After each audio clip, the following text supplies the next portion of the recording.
اور اس سے اکنامکس پر کیا اثر پڑا. ایک زمانہ تھا کہ عریانی اور ننگا پر قانوناً منع تھی، انویلڈ، لیکن اب رفتہ رفتہ بالکل ختم ہو گیا، کوئی قید نہیں. اور اس وقت عریاں فلموں اور تصاویر کا جو سیلاب ہے، اور ہمارے ملک میں بھی ہے اور مسلم معاشرے میں بھی ہے،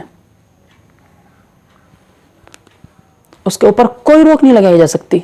وجہ یہ کہ اچھائی برائی کوئی بنیاد نہیں، خوشی کا معیار بنا لیا گیا، حقوق کا معیار بنا لیا گیا، اور حقوق خود متعین کریں گے. لہذا جس کے من میں جو آتا ہے، اسی کو شاعر نے کہا، جو چاہے آپ کا حسن کرشمہ ساز کرے.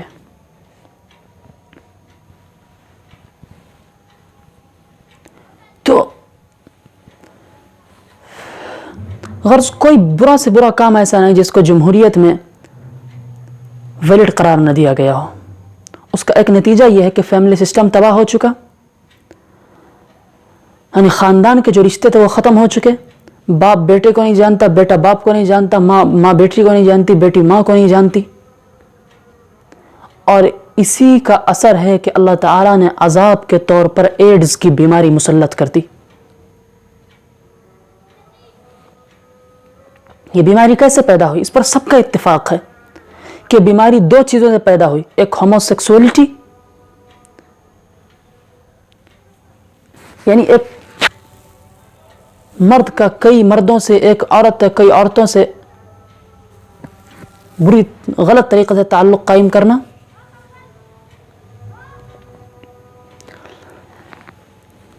اور اس کے نتیجے میں ہونا تو یہ چاہیے تھا، کمی آتی اس میں، لیکن افسوسناک بات یہ ہے کہ ٹیلی ویژنز پر اب باقاعدہ آرگنائزیشنز بن چکی ہیں، وہ اس سے منع نہیں کرتی، بلکہ وہ بتلاتی ہیں، کہتے ہوئے شرم آتی ہے کہ وہ باقاعدہ پریکٹیکل طریقے بتلاتی ہیں کہ یہ کام یوں نہیں، یوں کرو تو ایڈز کی بیماری نہیں ہوگی.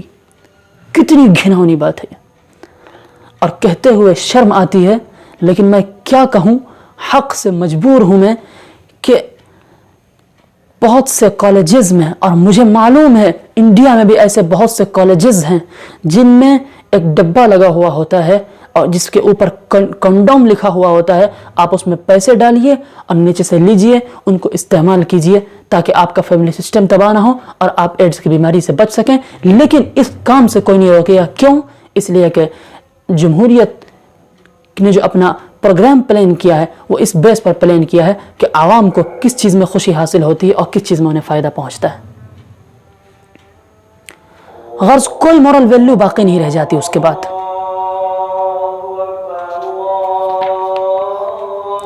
اور کمال یہ ہے کہ انتہائی حیرت ناک بات یہ ہے کہ جس معاشرے میں زنا اور ریپ کوئی مشکل نہیں، آسانی سے کوئی بھی رضامندی سے کر سکتا ہے، کسی بھی عورت سے ناجائز تعلق قائم کرنے میں کوئی رکاوٹ نہیں ہے، برسر عام طوائفوں کا سلسلہ بے روک ٹوک جائز ہے. بعض ملکوں میں عصمت فروشی، پروسٹیوشن جو بالکل جائز ہے، ویلڈ ہے، اس معاشرے میں زنا بالجبر کے ڈھیروں واقعات اور کیسز روزانہ برپا ہوتے ہیں. کیوں؟ اس کی ایک وجہ ہے، شریعت نے اسی لیے، یہ شریعت کے مزاج کو آپ سمجھئے کہ کتنی دور تک شریعت دیکھتی ہے. اسی لیے قرآن مجید میں اللہ تعالیٰ نے مردوں کو حکم دیا کہ اپنی نگاہ کو نیچے رکھیں، عورتوں کو حکم دیا کہ وہ گھر سے باہر قدم نہ نکالے. کیوں؟ کہ جب نگاہ اٹھے گی تو یہ جو ریڈیشن ہوگا ایک دوسرے کو اپنی طرف کھینچے گا، اور یہ کہاں تک لے کر جائے گا اس کی کوئی روک ٹوک نہیں ہے. اسی لیے کہا گیا کہ حرام کام میں جو خوشی ملتی وہ حلال میں نہیں ملتی. آپ خوشیوں کا اگر بیس بنائیں گے تو پھر جرائم، کرائمز اور کرمنلز کا ایک بازار گرم ہوتا جائے گا، پھر کرپشن ہوگا، پھر مورل ویلیوز کو تباہ کیا جائے گا، پھر فیملی سسٹم برباد ہوگا، پھر آپ اسے روک نہیں سکتے. یہ سارا کا سارا نتیجہ ہے عوام کی بے لگام حاکمیت کا، ایبزولٹ ریپبلک سوورنٹی کا، جس کا تصور سیکولرزم نے دیا ہے. یہ خطرناک ترین تصور جو سیکولرزم نے دوسرا دیا. اسی کو میں کہہ رہا ہوں، سمجھیے کہ فطرت اور نیچر سے اس کا کیا ٹکراؤ ہے.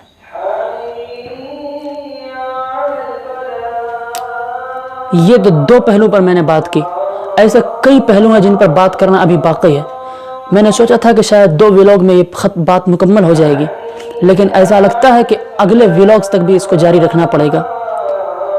آپ اس پر غور کیجئے اور میری باتوں کو بار بار دھیان سے سنیے اور اس کا جائزہ لیجئے اور کمنٹ باکس میں اپنی رائے دیجئے۔ اگر آپ کو ویڈیوز پسند آئی ہوں تو اس کو لائک کیجئے، اور کن ٹاپکس پر مزید ویڈیوز بننی چاہیے آپ ہمیں اس سے مطلع کیجئے کمنٹ باکس میں۔ انشاءاللہ ہم آپ کی امیدوں کو پورا کرنے کی کوشش کریں گے۔